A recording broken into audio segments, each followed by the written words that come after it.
E já há algum tempo já falavam que o varejo ia ser disruptado, né? Principalmente por causa do digital. E o que aconteceu? A pandemia ela acelerou todo esse processo e realmente o varejo está sendo disruptado.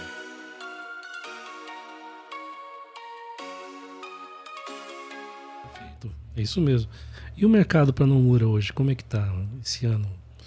Então, a gente está vivendo, acho que, um momento bem delicado do varejo, né? Eu acho que eu sou bem estudioso, eu participo bastante dos eventos, viajo bastante para as feiras internacionais. E já há algum tempo já falavam que o varejo ia ser disruptado, né? Principalmente por causa do digital. E o que aconteceu? A pandemia ela acelerou todo esse processo e realmente o varejo está sendo disruptado.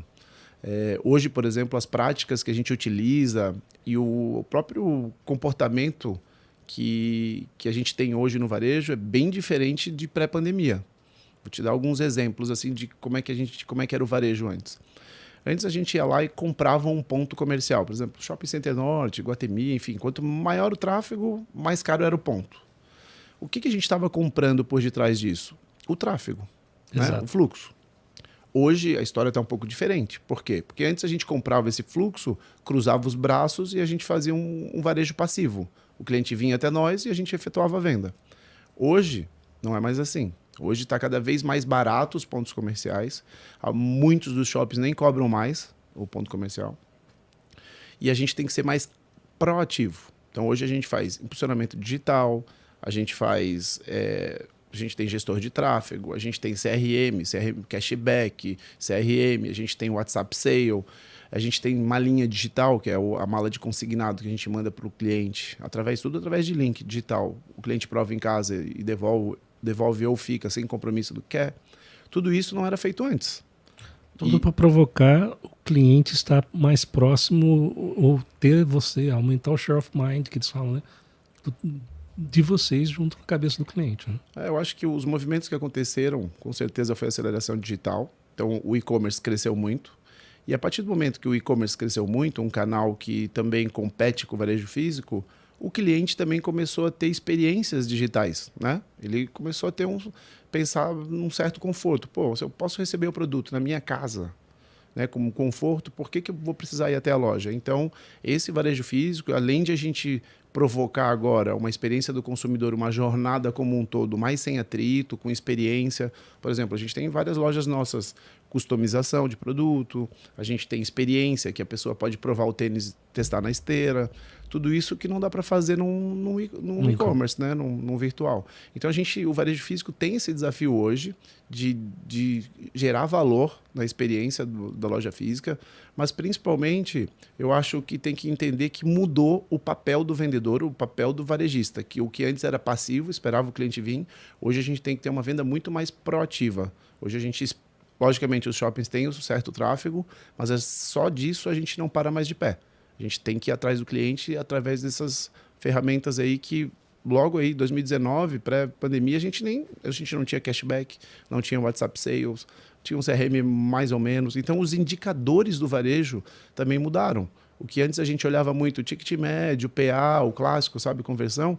Hoje a gente tem olhado LTV, a gente olha o CAC, né, que é o custo de aquisição do cliente, LTV, que é o Lifetime Value, quanto ele gasta em todo o período, o churn, quando ele se torna inativo, qual a recorrência dele, a frequência. Então, tudo isso são indicadores que começaram agora. Então, por um lado, eu vejo um varejo muito desafiador hoje, mas, por outro lado, tem muita oportunidade, porque se não muda, o dinheiro não muda de mão. Então, eu tenho sempre essa máxima. É bom ter as mudanças para ter as oportunidades, porque aí agora é a hora que o grande se torna pequeno, ou quebra, ou o pequeno aparece. Então, eu acho que é um momento de bastante oportunidade. Agora, com certeza, não é um setor para gente que não quer incomodação, que está mais acomodado. Agora é um setor que está bastante em choque, assim, em provocações. Sim. E cada vez mais aproveitar o tempo que o cliente está na sua frente, que está cada vez mais raro também, né? Porque o minuto do cliente está cada vez mais precioso, né? Sim. Porque ele tem muito assédio hoje, né? Não só de patrocinados, e também do lazer, das opções que ele tem hoje em dia através da tecnologia. Então, eu estava na feira agora em Nova York, na NRF, que é a maior feira de varejo, deu um gráfico lá de quanto que subiu dos anúncios digitais. Então, assim, foi assim, Eu não me lembro exato, assim, mas era um gráfico assim, tipo, subiu 300% nos últimos anos, sabe? Então tá cada vez também mais caro. Não só em quantidade, quanto o custo por clique, né? Do impulsionamento. E aí a gente agora começa a ver algumas marcas a entender que às vezes o CAC é mais barato abrir uma loja física do que você impulsionar na internet. Que é uma reversão, né? Exato. Então agora eu acho que é um momento de acomodação e de equilíbrio, né?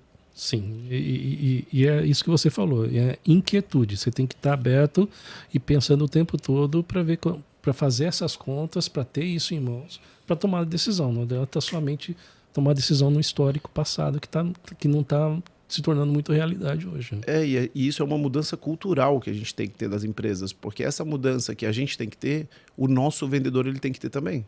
Porque antes era muito mais fácil a vida do vendedor, né? Ele cruzava o braço e esperava o cliente vir. Hoje ele tem que mandar toda a listagem de campanha que a gente tem da semana para todo o CRM. Sim. Ele tem que fazer essas malinhas digitais, que hoje a gente tem já um bom share dessas malinhas digitais. Ele tem que fazer pós-venda. Então, ele tem que trazer o cliente dele, sabe? Hoje em dia não dá mais, porque senão não bate meta. Não bate meta. Não bate meta. Hoje a gente costuma dizer, o vendedor nosso ele recebe uma meta, ele tem que começar a repartir a meta. A meta é 100 mil, beleza. Desses 100 mil, 70 mil vai ser de porta, 15 mil de WhatsApp Sale e 15 mil de uma linha digital, por exemplo. Então, tudo isso é uma acomodação agora que os próprios vendedores têm que aceitar, né? Desconstruir o modelo antigo, que é o que a gente está fazendo, porque eu também não queria mudar muito, sabe? Se eu pudesse escolher, eu preferia que não mudasse. Ninguém quer, né? Porque, eu tô 25 anos dando cabeçada, errando para acertar, sabe? E aí, de repente, chega aí a pandemia e fala assim, agora tudo que você fez aí mudou, agora é outro game. Mas os meus skills que eu aprendi, que demorei tanto, agora é outro game. Então, eu tive que remar atrás agora de entender de marketing digital, entender de CRM, né, de novos indicadores de performance.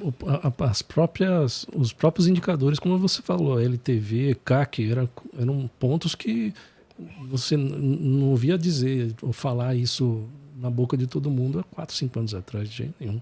Né? Eu já trabalhava porque eu trabalhava com inbound marketing nessa época já, mas no varejo era praticamente inexistente esse tipo de ação. O fato é que o varejo, como um todo, não só brasileiro, ele sempre foi muito analógico, né? E agora está na marra, precisando digitalizar, né? Sim, é isso mesmo. É isso aí.